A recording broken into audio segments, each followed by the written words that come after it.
Welcome to Biggest Spoilars, the destination for exclusive spoilers, latest updates. General Hospital recaps for reveal Kristina Corinthos, Davis and Michael Corinthos congratulated Jacinda Bracken's retired gift.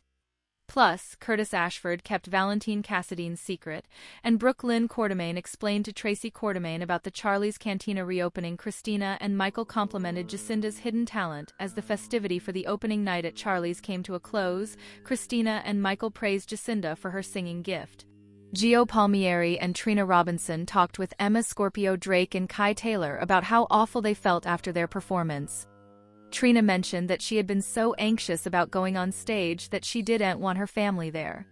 Kristina invited them to perform again, but the gleeful atmosphere changed when Trina got a critical call from her pater, informing her that he and Jordan Ashford had been in an accident.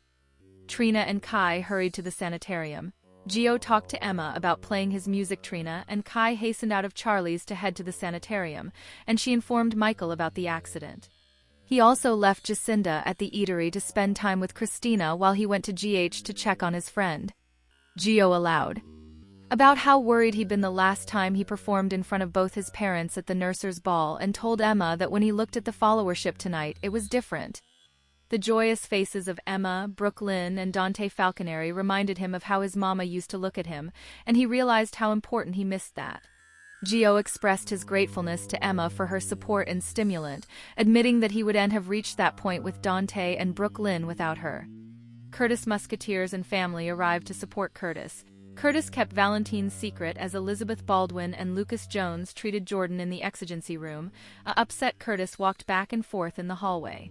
Soon later, Trina and Kai arrived at the sanitarium, and Harrison Chase approached Curtis to gather information for the accident report.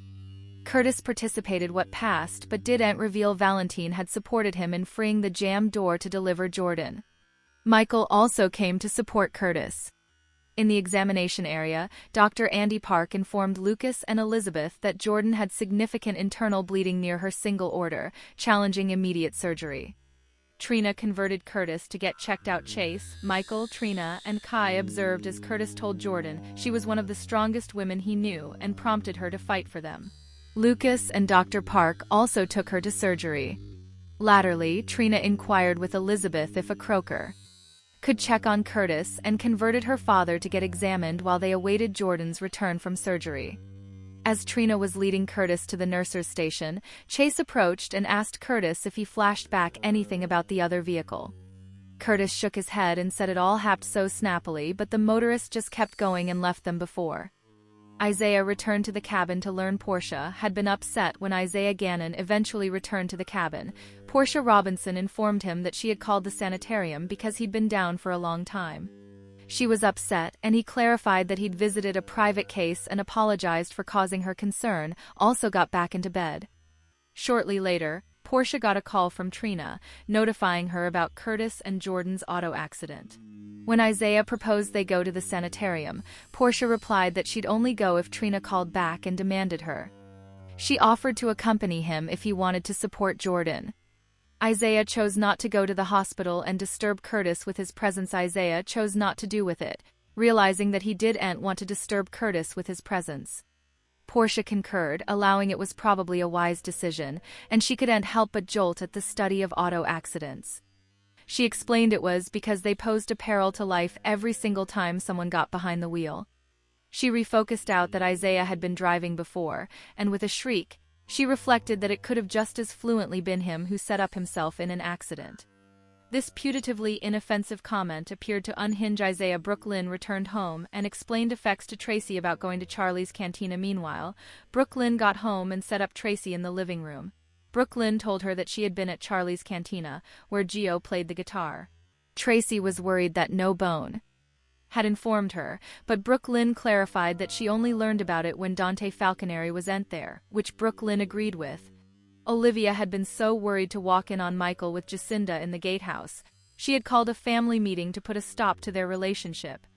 Brooke Lynn was disturbed by Tracy's citation of a terrible auto accident on Route 91, reflecting on how much her relationship with Gio had progressed since the nurser's ball. Brooke Lynn stated that the night felt like a vital moment. With Phoebe coming to stay with her and Chase, she felt like she was eventually achieving everything she had ever asked. Embracing her granddaughter, Tracy expressed how happy she was about Brooke Lynn and Joe's progress. Also, Tracy noted that indeed if Brooke Lynn had called her about Joe's performance, she probably wouldn't have reached Charlie's cantina in time. She explained it was because she was caught in business on her way back from a meeting due to a terrible auto accident on Route 91. Brooke Lynn's looked perturbed. Carly got nervous that Curtis might out Valentin once Valentin returned to her house. Carly came anxious that Curtis might reveal who had suddenly shown up on the roadside to help him in freeing Jordan. Valentin believed that Curtis now owed him a favor and would keep quiet.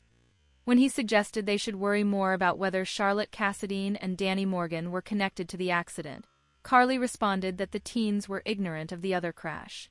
Carly said she had communicated Corinthos towing to fix the auto without leaving a paper trail just in case. Indeed, though he trusted Carly, Valentin claimed she connected him with Charlotte, as he'd trained his son to be a professed fabricator and wanted to ensure she was telling the verity about the accident. Carly's station changed, and she became suspicious that Valentin was lying to her despite trusting Carly. Valentin prompted her to connect him with Charlotte, as he'd tutored his son to be a good fabricator and wanted to confirm her honesty about the accident. At that point, Carly's address shifted, and she questioned whether Valentin had been voracious with her from the launch. To calm her, Valentin stated that he was no longer at ease with her leading Jack Brennan on. He refocused out that since their plan had moved forward, he allowed she should break effects off with Brennan. As Valentin told her that Carly motivated him to ameliorate himself, Jack chimed the doorbell. Valentin snooped as Carly took Jack upstairs. Valentin hastened out to the sundeck and hid by the sliding doors, and anxiously pacing back and forth in the living room after Carly let Jack in.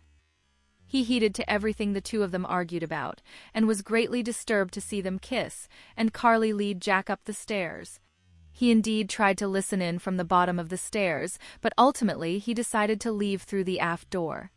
With his hood pulled tightly over his head, Valentin stepped out into the dark night.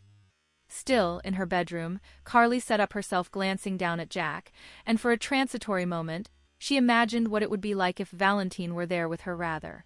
Kristina opened up to Jacinda about her history, and Emma and Gio made love at Charlie's. Kristina commended in Jacinda about her history, revealing that she had gone through a tough time following her bifurcation with Blaze and the loss of her son. Still, she felt that the new replication of Charlie's represented her coming chapter, Kristina remarked. Jacinda conveyed her appreciation for their fellowship, noting that Kristina had always been judgmental towards her. She expressed admiration for how Kristina managed to rise again after facing adversity, channelizing that pain and energy into her business. Just also, Michael arrived, having come back to give Jacinda a lift home. Meanwhile, at home, Gio and Emma changed affirmations of love and made love. Be sure to catch up on everything passing with GH right now. Come back then frequently for General Hospital spoilers, news, and updates.